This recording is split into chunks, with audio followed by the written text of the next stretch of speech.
welcome back to a new video. I am just doing night check on the goats and I have my phone. I didn't bring my camera along, but I was doing the check, and lately I've been doing like a really thorough check of bums and udders because it is November and I should be able to see some changing of bodies because I have maybe 10 to 15 goats due in December. So I'm watching for udder changes, I'm watching for hind end changes in the vulva, and I'm just watching the bodies changing. And this evening I looked at some rear ends and I noticed that somebody miscarried. So she had some placenta hanging off of her, some afterbirth. And I'm gonna go in and I'm gonna look for the fetus because I don't really like leaving that kind of stuff out in the pen. If there is a reason health-wise why she aborted, then, you know, I don't really want that to be able to spread to the other ones through the fetus. However, my suspicion truly is that she probably got bunted really hard by one of the goats. She's sort of one of the lower ones in the hierarchy. I have Kamaraska in that group, and then Margaret, who is basically like the enforcer. So Kamaraska, she's the big herd queen, and then Margaret is like second in command, and she tends to beat the schnot out of everybody else. So I'm thinking that that's probably what happened. So I'm gonna go grab some gloves and a bag to put fetus or fetuses in. I don't know if there's more than one. Not something you would want to walk into in the night check, but again, is what it is. So with that being said, I do want to wear gloves if I'm handling any kind of aborted fetus, just because if there is a, disease or health concern, some of them are zoonotic, which means that they are transferable between species, including humans. So just to be safe, I like to glove up for that reason. And so without further ado, I am going to be looking for that. So if you are squeamish, this is your warning. So I got an old dirty Ziploc baggie.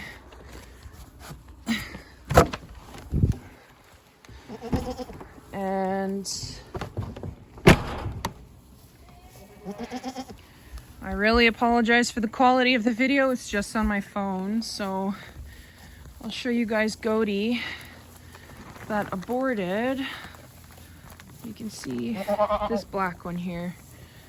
So she's got no udder. I know when I put her in with the buck, and unfortunately she would have made a nice mama. So looking at the ground here, I don't see anything. When I was walking around earlier, I did see a bit of blood here, I think it was. So there's nothing over there. Oh, okay. So, and there's another one. So she had twins. So that's her. I will be keeping an eye on her and giving her a dose of medication if that does stay as a retained placenta, but for now she's eating, she's doing her own thing, so she looks to be fine. I do really think it's an abortion due to blunt force trauma, which sucks. Then that's her that I would have think did it.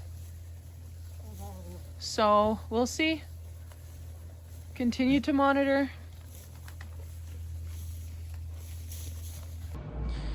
So I have the 2 fetuses in the freezer. I am really hoping that this is a one-off time occasion problem. However, if not, I have them ready to be sent to the vet for testing, just in case there are more of these instances. Like I said, I really hope I don't have to. I really do think it's a case of blunt force trauma, just because Margaret, who is second in command, is a real jerk. So if this is a one-off, I might have to think about separating her from the rest of the herd, because I can't have her doing that if that's the case. And yeah, I know I seem maybe a little bit nonchalant, but at this rate, I kind of have to take a little bit of a step back because of the problems like 2 days ago, and then this little abortion to top it off. I didn't even check genders on the fetuses, because if they were both dolings, I would just be like even more upset. So I'm just, if I seem a little disconnected, it's because I'm doing that for myself, because at some point you can't get overly emotional about everything. So it sucks, but at least it wasn't an animal that I raised up for 3 months, 6 months, and then had to put down myself. So at least there's that. So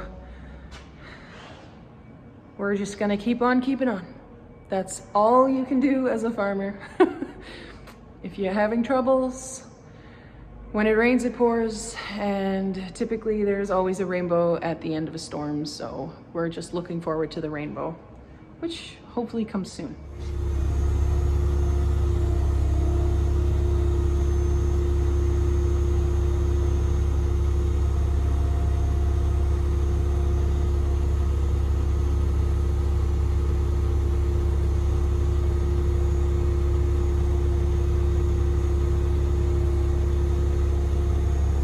So I moved a grass hay bale over so that I could feed the goats that are already whining for food.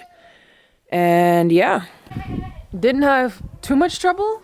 I still feel a little sketchy because like the joysticks for the Volvo are quite touchy, but I am really liking the machine so far. It's fairly standard operation, you know, like to understand. So I am really happy with it. It's just so much to get used to, because I still find myself trying to use my feet automatically, because the Bobcat has foot pedals in order to operate up, down, and then like tilting up and down as well.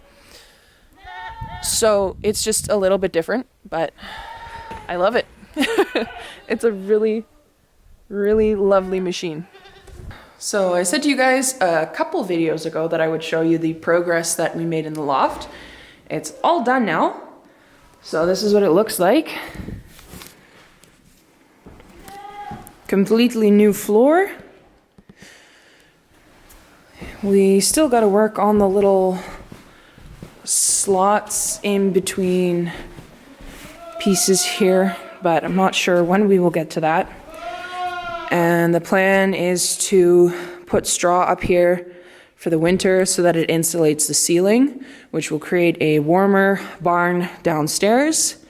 But yeah, this is what it looks like all done, which is amazing. So we're really happy with this. The floor is a lot stronger, it's a lot safer, and eventually, like I mentioned before, I will be trying to make an office area here. So yeah, it's looking good. Next step is to fix the holes in the roof. So that's going to be it for today's video, guys. I hope you learned something. I hope you enjoyed it. And if you did, please like and subscribe and share it with a friend. And I'll see you guys in the next video. Bye.